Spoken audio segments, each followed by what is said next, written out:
तो हेलो दोस्तों, कैसे हैं आप सभी लोग। आशा करता हूँ घर होंगे, स्वस्थ होंगे, खुश होंगे। आज राहुल और सिमरन तीसरे दिन आप पहुँचे हैं गुरु जी के पास और बहुत सारी जानकारी जुटाने के लिए पार्टनरशिप के बारे में। और आज वो थोड़ा न्यूमेरिकल संबंधित जानकारी भी लेंगे, इसलिए ये क्लास बहुत इंपॉर्टेंट है और बहुत ही ज़्यादा इंपॉर्टेंट है। जो आप रट्टाफिकेशन लगाते हो वो रट्टाफिकेशन लगाने की बिल्कुल जरूरत नहीं पड़ेगी। आप अकाउंट्स को समझोगे और सिंपली आप इसके न्यूमेरिकल को भी टैकल कर लोगे अगर ये क्लास पूरी देख ली आपने तो शुरू करते हैं आज की इस क्लास को।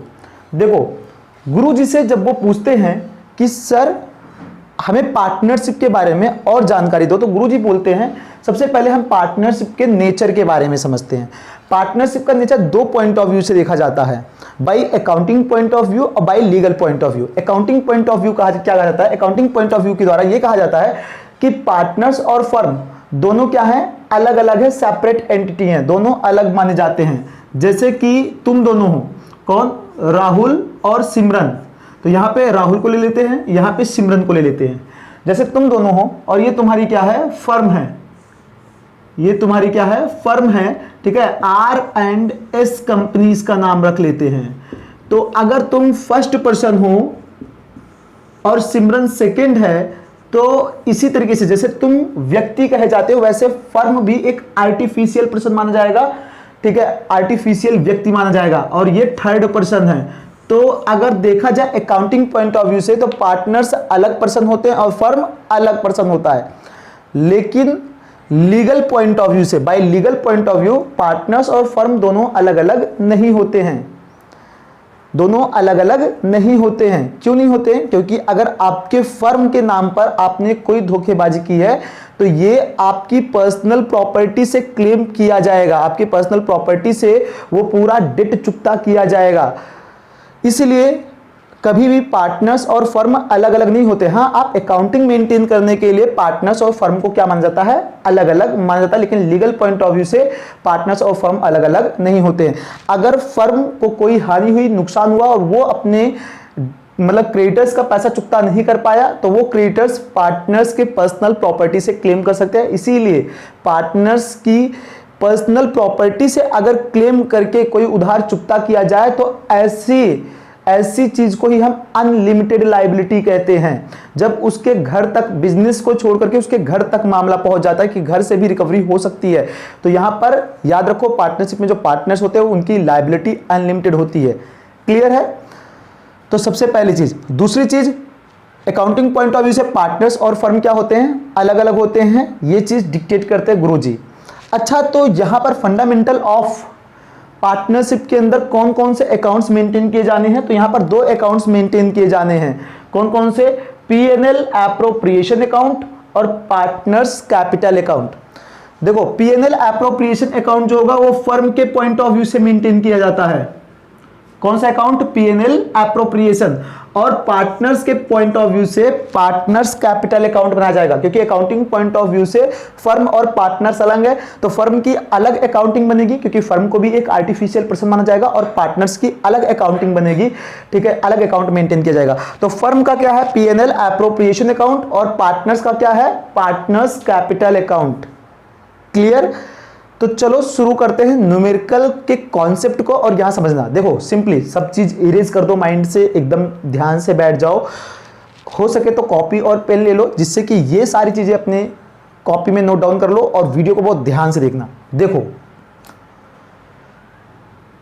राहुल और सिमरन दो पार्टनर्स हैं। ये मिलकर के एक बिजनेस चालू कर रहे हैं, टेक्सटाइल बिजनेस, कपड़ों का उद्योग चालू करने जा रहे हैं, R&S कंपनी।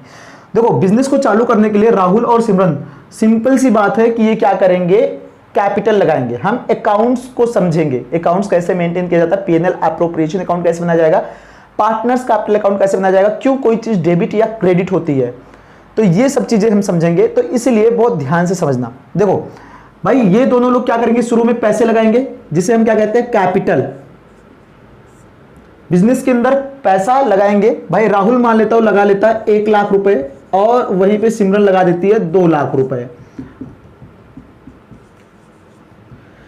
तो राहुल की कैपिटल है 1 लाख और सिमरन की कैपिटल कितनी है 2 लाख, और ये दोनों ये कैपिटल किसको देते हैं, फर्म को देते हैं। मतलब कि तीसरे पर्सन, एक व्यक्ति अपना पैसा तीसरे व्यक्ति को दे रहा है, दूसरा भी अपना पैसा तीसरे व्यक्ति को दे रहा है, मतलब ये दोनों मिलकर के अपना पैसा किसी अदर पर्सन को दे रहे हैं। और बिजनेस के अंदर जब भी पैसा किसी हम दूसरे को देंगे ना, तो उससे तुरंत क्या मांगेंगे, ब्याज, इंटरेस्ट मांगेंगे। क्या मांगेंगे, इंटरेस्ट। तो अकाउंटिंग पॉइंट ऑफ व्यू से पढ़ रहे हो तो यहां पे ध्यान देना कि अगर ये पार्टनर्स कैपिटल देते हैं किसको, फर्म को, तो फर्म एक तीसरा पर्सन है अकाउंटिंग पॉइंट ऑफ व्यू से। और फर्म से ये लोग पैसा देते समय बोलेंगे कि मैं पैसा दे रहा हूं, आप अपना बिजनेस करो। फर्म को बोलेंगे कि आप अपना बिजनेस करो, लेकिन हमें इन पैसों पे क्या चाहिए, ब्याज चाहिए। क्या चाहिए, ब्याज, इंटरेस्ट चाहिए, इंटरेस्ट ऑन कैपिटल। जो हमने कैपिटल दिया उस पर हमें इंटरेस्ट चाहिए, कितने परसेंट का, @10% पर एनम का, 10% पर एनम के हिसाब से हमें क्या चाहिए, इंटरेस्ट चाहिए। तो अगर मैं सिंपल सी बात बताऊं तो यहां पे हमें सीखना नहीं है कि कैसे निकालना है कैसे नहीं निकालना है, ये सब हम बाद में बात करेंगे। अभी हमें यहां पे ये देखना है कि किसके लिए ये इनकम है और किसके लिए ये एक्सपेंस है। तो अगर मैं सिंपल सी एक चीज तुम लोग को बताऊं तो यहां पर देखो, फर्म के लिए इंटरेस्ट ऑन कैपिटल क्या हो गया, एक्सपेंस हो गया, लेकिन पार्टनर्स के लिए क्या हो गई ये चीज, इनकम। तो अभी हम फर्म, देखो फर्म से एरो आ रहा है इस साइड को, तो मतलब फर्म के लिए क्या हो गया, एक्सपेंस। जो फर्म के लिए एक्सपेंस है वो पार्टनर्स के लिए क्या है, इनकम। ठीक है, तो देखो अगर पार्टनर्स ने पैसा दिया है फर्म को, तो फर्म से इन्होंने इंटरेस्ट ऑन कैपिटल मांगा, और इंटरेस्ट ऑन कैपिटल फर्म के लिए क्या होगा, एक्सपेंस होगा अगर फर्म इनको पे करती है। तो फर्म के लिए तो ये चीज क्या हो गई, खर्चा, और पार्टनर्स के लिए ये चीज क्या हो गई, इनकम। सिंपल सी बात है। अच्छा, इस फर्म के अंदर अगर ये पार्टनर्स काम करते हैं तो हो सकता है कि कोई पार्टनर फर्म से सैलरी मांग ले, और हो सकता है तो कोई कमीशन पे काम करे फर्म के लिए, क्योंकि फर्म तीसरा पर्सन है अकाउंटिंग पॉइंट ऑफ व्यू से। तो सैलरी या कमीशन भी कौन देगा, सिंपल सी बात है, सैलरी हो और चाहे क्या हो, कमीशन हो। ये सैलरी और कमीशन भी जो पार्टनर काम करेगा वो सैलरी और कमीशन भी हो सकता है फर्म से मांग सके, और जो भी सैलरी या कमीशन मांगेगा उसे सैलरी या कमीशन फर्म पे करेगी, और फर्म के लिए ये भी चीजें क्या होंगी, एक्सपेंस होंगी। और जबकि यही चीजें पार्टनर्स के लिए क्या होंगी, इनकम। भाई जिसको सैलरी मिल रही है उसके लिए तो इनकम है, जिसको कमीशन मिल रहा है उसके लिए इनकम, लेकिन फर्म पे करेगी तो फर्म के लिए क्या हो गया, एक्सपेंस। देखो अगर मैंने किसी को पैसा दे दिया और मैंने कहा कि मुझे इस पे क्या चाहिए, ब्याज चाहिए, ठीक है, तो अब वो उस पैसे से जो भी प्रॉफिट कमाएगा वो तो उसी का होगा ना। तो भाई अगर ये फर्म प्रॉफिट अर्न करती है, क्या करती है ये फर्म, प्रॉफिट अर्न करती है, तो ये प्रॉफिट किसका होगा, फर्म का होगा। ठीक है, और फर्म इसी प्रॉफिट में से इंटरेस्ट भी पे करेगी, इसी प्रॉफिट में से सैलरी भी देगी, इसी प्रॉफिट में से क्या देगी, कमीशन भी देगी। क्लियर है, ठीक है। और फर्म क्या करती है, बोलती है कि मुझे इतना प्रॉफिट आया तो हो सकता है कि मेरे बिजनेस के अंदर may be unconditional situation in future आ जाए, और उस अनकंडीशनल सिचुएशन के लिए आज से ही वो प्रबंध करके चलती है कि कोई ऐसी अनहोनी ना हो जाए, इसलिए वो आज से ही प्रबंध करके चलेगी। इसलिए वो क्या करती है, रिजर्व मेंटेन करती है प्रॉफिट में से। तो ये रिजर्व किसी को दे नहीं रही है, ये रिजर्व क्या कर रही है, वो मेंटेन कर रही है। क्या कर रही है, वो मेंटेन कर रही है, अपने पास ही रख रही है, ठीक है, लेकिन अपने प्रॉफिट में से निकाल करके रखती है। तो पार्टनर्स को तो ये रिजर्व नहीं मिलता है, लेकिन हाँ सिंपली अगर मैं कहूं तो ये रिजर्व जो है वो फर्म निकाल करके अलग रख देती है कि इसको मैं कहीं खर्च नहीं करूंगी, अनकंडीशनल सिचुएशन के अंदर खर्च करूंगी। तो एक तरीके से प्रॉफिट में से तो पैसा निकला ना, तो ये भी क्या हुआ, एक्सपेंस हुआ। क्लियर है। तो ये सारे फर्म के लिए क्या है, खर्चे, interest on capital, salary, commission, ठीक है, ये सारे खर्चे हैं। और फर्म रिजर्व भी बनाती है अपने अनकंडीशनल सिचुएशन को मीट करने के लिए, तो रिजर्व भी फर्म के लिए क्या हुआ, खर्चा। क्लियर। तो ये सभी चीज फर्म के लिए खर्चा है। अच्छा, जैसे हम फर्म के अंदर कैपिटल दे सकते हैं, वैसे फर्म से भी तो हम कैपिटल निकाल सकते हैं। सही बात है नहीं? फर्म को प्रॉफिट जो आया है उसके प्रॉफिट में से भी तो हम पैसा निकाल सकते हैं। अगर पार्टनर्स को बहुत जरूरत पड़ जाती है, ठीक है, उसके घर में कोई बीमार है या उसके घर में कोई मतलब कि कुछ शादी वगैरह है, तो वो पर्सनल एक्सपेंस के लिए, पर्सनल खर्चों के लिए अगर पैसा फर्म से विड्रॉ करता है, फर्म के प्रॉफिट में से पैसा निकालता है, तो फर्म भी बोलती है कि आप मेरे पास से पैसा ले जा रहे हो तो आप भी मुझे इंटरेस्ट देके जाना। और जब पर्सनल यूज के लिए पैसा फर्म से निकाला जाता है तो उसे कहा जाता है ड्राइंग। क्या कहा जाता है? उसे ड्राइंग कहा जाता है। ठीक है। और अगर फर्म के प्रॉफिट में से ड्राइंग किया जा रहा है, फर्म के प्रॉफिट में से क्या किया जा रहा है, अगर ड्राइंग किया जा रहा है तो फर्म भी क्या मांगेगी, इस पे इंटरेस्ट मांगेगी। ड्राइंग मतलब क्या है, पर्सनल यूज के लिए जब पार्टनर फर्म में से पैसा निकालते हैं, ठीक है, तो उसे हम ड्राइंग कहते हैं। और अगर ड्राइंग किया जाएगा तो जैसे भाई आपने कैपिटल जब दिया था तो आपने क्या कहा, इंटरेस्ट ऑन कैपिटल देगा, वैसे फर्म जब ड्राइंग के रूप में पैसा तुमको दे रहा है तो फर्म भी बोलेगा कि आप ड्राइंग के रूप में पैसा ले जा रहे हो मेरे प्रॉफिट में से, मुझे इंटरेस्ट देते जाना। क्या देते जाना, इंटरेस्ट। ठीक है, तो इंटरेस्ट ऑन ड्राइंग फर्म मांग लेती है, और जो पार्टनर ड्राइंग कर रखा है उसे क्या करना पड़ता है, ये इंटरेस्ट पे करना पड़ता है। और अगर इंटरेस्ट पार्टनर देगा फर्म को तो ये फर्म के लिए क्या हो गई, इनकम। ये क्या हो गई, फर्म के लिए इनकम हो गई। तो पहली चीज आई है फर्म के लिए जो इनकम है वो है इंटरेस्ट ऑन ड्राइंग। तो ये सभी चीजें, interest on capital, salary, commission और रिजर्व, ये फर्म के लिए खर्चा है, लेकिन इंटरेस्ट ऑन ड्राइंग फर्म के लिए क्या है, इनकम है। क्लियर है। तो फर्म के लिए जो खर्चे हैं वो पार्टनर्स के लिए क्या है, इनकम। भाई इंटरेस्ट ऑन कैपिटल जिस पार्टनर को मिल रहा है उसके लिए इनकम, सैलरी जिसे मिल रही है उसके लिए इनकम, कमीशन जिसे मिल रहा है उसके लिए इनकम, रिजर्व तो फर्म अलग निकाल करके एक अमाउंट रख देती है, किसी पार्टनर को नहीं मिलता है। ठीक है। इंटरेस्ट ऑन ड्राइंग पार्टनर्स पे कर रहे हैं तो पार्टनर्स के लिए क्या हो गया, ये खर्चा, और फर्म के लिए क्या हो गई, इनकम। क्लियर। तो ये चीज पहले याद करो कि फर्म के लिए क्या एक्सपेंस है, और जो फर्म के लिए एक्सपेंस है वो पार्टनर का इनकम है, और जो पार्टनर के लिए एक्सपेंस है वो फर्म का क्या है, इनकम है। तो सिंपल सा यहां कॉन्सेप्ट है। अगर इस कॉन्सेप्ट को आप समझ गए हो तो आप इन अकाउंट्स को बहुत इजीली अंडरस्टैंड कर लोगे। तो ये देखो यहां पर एक्सपेंस और इनकम, देखो एक रूल यहां पर यूज होगा पीएनएल एप्रोप्रिएशन अकाउंट बनाते समय। पीएनएल एप्रोप्रिएशन अकाउंट बनाते समय एक रूल यूज होगा, वो रूल क्या है, नॉमिनल अकाउंट का, कि all the expenses and losses are debited. जितने भी एक्सपेंस या लॉस होते हैं वो सब क्या किए जाते हैं, डेबिट किए जाते हैं। And all the income and gains are credited, और जितने भी इनकम या गेन्स होते हैं वो सब क्या किए जाते हैं, क्रेडिट किए जाते हैं। सिंपल सी बात है भाई। जो अगर आपके खर्चे होंगे वो सारी चीजें, खर्चे या नुकसान, जो आपका खर्चा है या नुकसान है, जो लॉस वाली बातें हैं वो सारे आपके डेबिट आइटम है, और जो भी all the income and gain, जो इनकम और गेन्स है वो सब क्या, क्रेडिट आइटम है। और पीएनएल एप्रोप्रिएशन अकाउंट किसके लिए बनता है, मैंने बताया, फर्म के लिए। तो फर्म के लिए जो चीज खर्चा है वो सब पीएनएल एप्रोप्रिएशन अकाउंट के डेबिट साइड चला जाएगा, क्योंकि बोल रहा है साफ साफ expenses and losses are debited. तो भाई इंटरेस्ट ऑन कैपिटल फर्म के लिए खर्चा है, सैलरी फर्म के लिए खर्चा है, कमीशन फर्म के लिए खर्चा है, रिजर्व फर्म के लिए खर्चा है। तो ये सारी चीजें पीएनएल एप्रोप्रिएशन के डेबिट साइड चली गई। क्लियर। और all the income and gains are credited, जो भी इनकम और गेन्स है फर्म के वो क्या हो जाएंगे, क्रेडिट हो जाएंगे। और इंटरेस्ट ऑन ड्राइंग फर्म के लिए क्या है, इंटरेस्ट ऑन ड्राइंग फर्म के लिए इनकम है। अगर इंटरेस्ट ऑन ड्राइंग फर्म के लिए इनकम है तो वो किस साइड जाएगी, क्रेडिट साइड जाएगी। ये कॉन्सेप्ट है। अगर कॉन्सेप्चुअली चीजों को करोगे तो इजीली कर लोगे। और जो एक्सपेंसेस और लॉसेज फर्म के लिए क्या हो रहे हैं, फर्म के लिए डेबिट साइड में जा रहे हैं पीएनएल एप्रोप्रिएशन के, वो एक्सपेंसेस एंड लॉसेज पार्टनर्स के लिए इनकम में कन्वर्ट हो जाते हैं। जैसे इंटरेस्ट ऑन कैपिटल पार्टनर के लिए इनकम है, सैलरी पार्टनर के लिए इनकम है, कमीशन पार्टनर के लिए क्या है, इनकम है। और ये सब पार्टनर्स कैपिटल अकाउंट में किस साइड चले जाएंगे, क्रेडिट साइड। क्योंकि पार्टनर्स कैपिटल अकाउंट के क्रेडिट साइड इसलिए जाएगी क्योंकि पार्टनर्स के पॉइंट ऑफ व्यू से बन रहा है। तो पार्टनर्स के पॉइंट ऑफ व्यू से ये सारी चीजें उनके लिए इनकम है, तो उनके किस साइड लिखूंगा मैं, क्रेडिट साइड में। और वहीं पे इंटरेस्ट ऑन ड्राइंग पार्टनर्स के लिए क्या है, खर्चा है, क्योंकि वो पे कर रहे हैं, जो ड्राइंग उन्होंने की है फर्म में से उस पे वो इंटरेस्ट पे कर रहे हैं।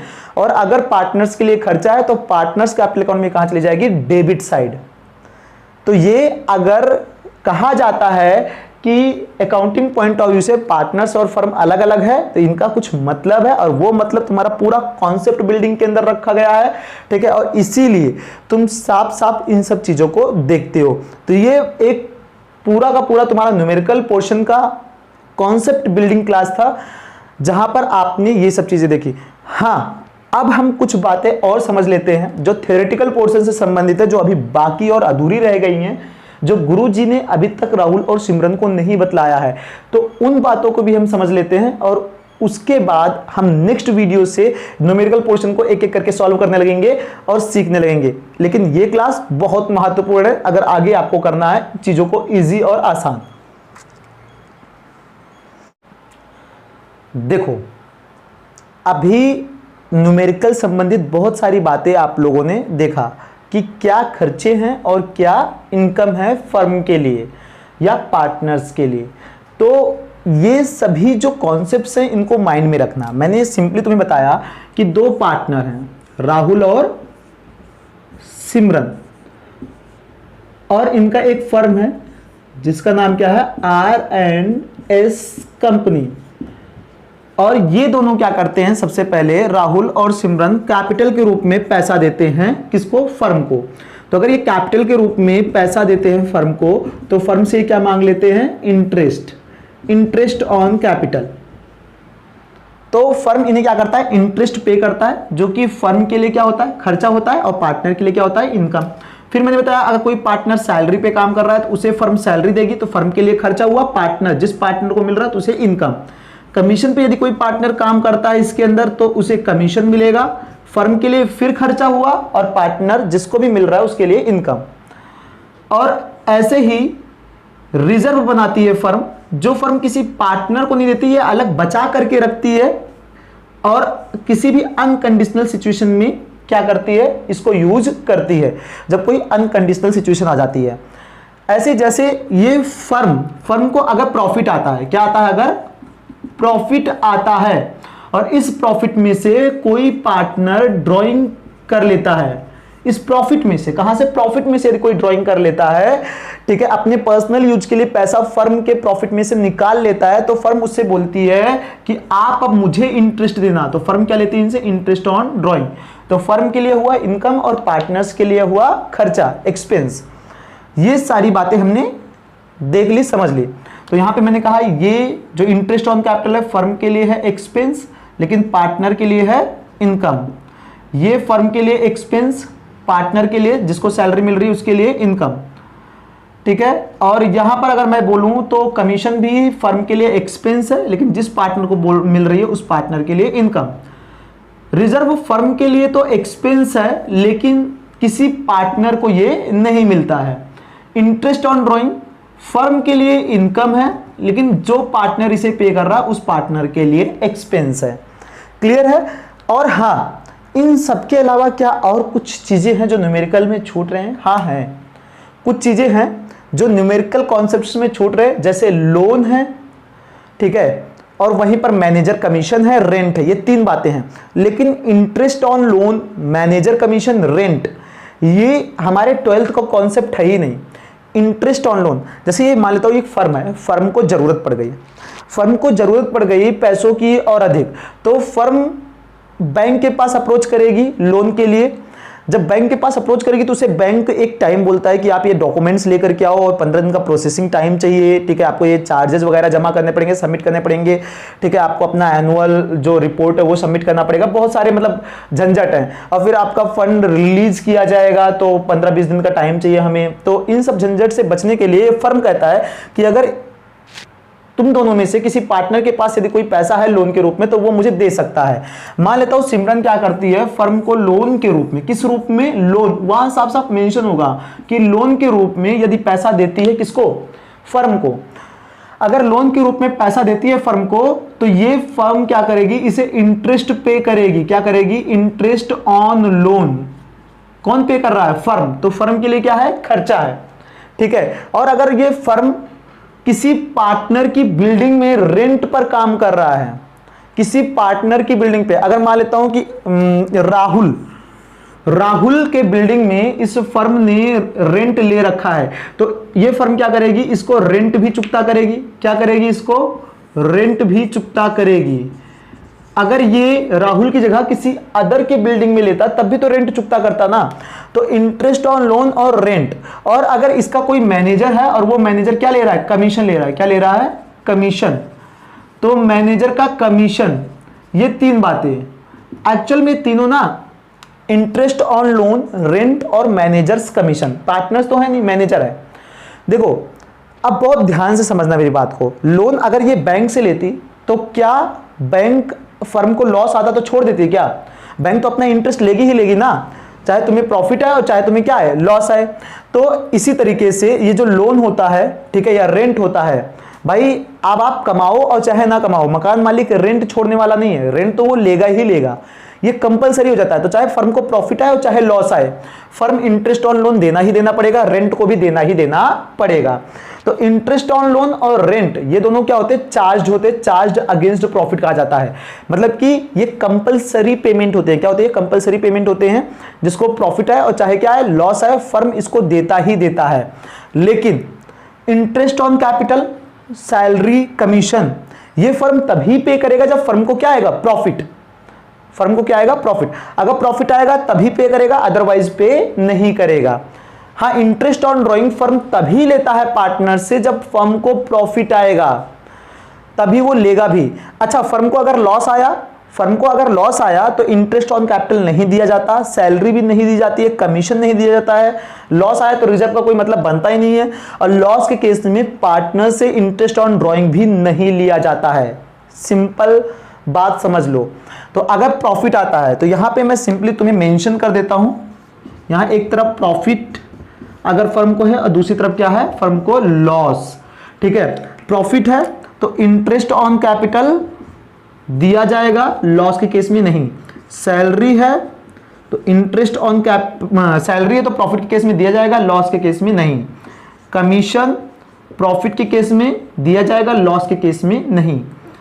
इंटरेस्ट ऑन ड्रॉइंग प्रॉफिट के केस में लिया जाता है लेकिन लॉस के केस में नहीं।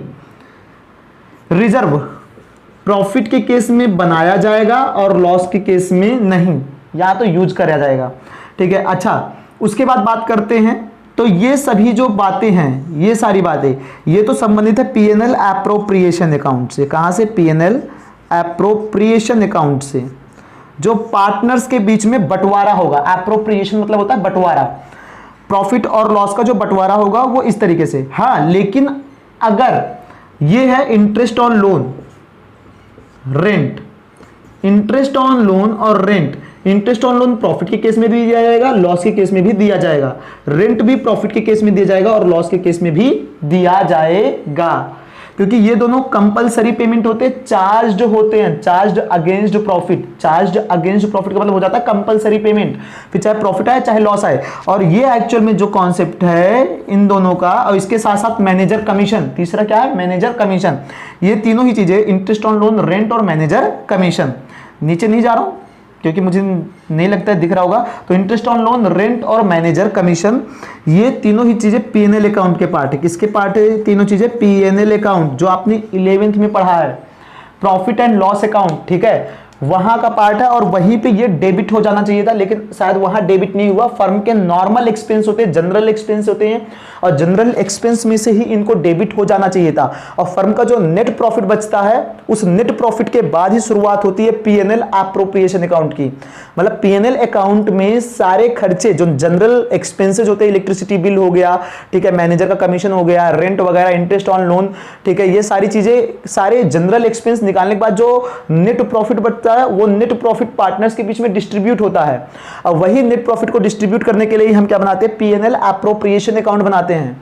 लेकिन शायद वहां पर इंटरेस्ट ऑन लोन, रेंट और मैनेजर कमीशन ये बटना बाकी रह गया, शायद छूट करके वो आ गया क्लास 12th के अंदर। जब बटना बाकी रह गया होगा तो हम पहले इन तीनों चीजों को निकाल देंगे, उसके बाद जो नेट प्रॉफिट या नेट लॉस बचेगा वो पार्टनर्स के बीच में बांटेंगे, जो पीएनएल एप्रोप्रिएशन अकाउंट का पार्ट होगा। क्लियर है? तो प्रॉफिट के केस में और लॉस के केस में क्या चीज दिया जाता है, क्या चीज लिया जाता है, ये सारी चीजें यहां पर मेंशन कर दी है मैंने, ये सारी बातें तुम्हारे सामने हैं। अगर लॉस आया है और इंटरेस्ट ऑन कैपिटल बोल रखा है कि 10% देना है, तो क्या दिया जाएगा? बिल्कुल नहीं दिया जाएगा, क्योंकि आपके फर्म को लॉस है भाई, नहीं दिया जाएगा। क्लियर है? लेकिन अगर लोन है और लोन पे बोला गया इंटरेस्ट ऑन लोन देना है 10% और फर्म को लॉस आ जाता है, तो क्या दिया जाएगा? बिल्कुल दिया जाएगा, क्योंकि इंटरेस्ट ऑन लोन क्या है? चार्ज है। क्लियर है? तो चाहे प्रॉफिट है चाहे लॉस, इंटरेस्ट ऑन लोन दिया जाएगा। हाँ, एक चीज याद रखना, अगर इनमें से किसी के सामने भी वर्ड लग गया charge against profit, charged against profit, तो इसका मतलब चाहे वो इंटरेस्ट ऑन कैपिटल हो, चाहे सैलरी हो, चाहे वो कुछ भी सही, वो प्रॉफिट के केस में भी दिया जाएगा और लॉस के केस में भी दिया जाएगा, यदि मेंशन कर दिया गया किसी भी वर्ड के सामने चार्ज्ड अगेंस्ट प्रॉफिट। क्लियर हो गया? ठीक है, तो ये सारी बातें हैं, ये सारी चीजें जो तुम्हें समझनी बाकी हैं। तो ये एक बात हो गई। और दूसरी बात, इसी के अंदर एक चीज और है, उसको भी चलो हम समझ लेते हैं, जिससे कि हमारा थ्योरेटिकल पोर्शन कंप्लीट हो जाए विद न्यूमेरिकल कॉन्सेप्ट बिल्डिंग के साथ, ठीक है। तो एक चीज और है, तो चलो उसको भी हम देख लेते हैं, उसको समझ लेते हैं। देखो,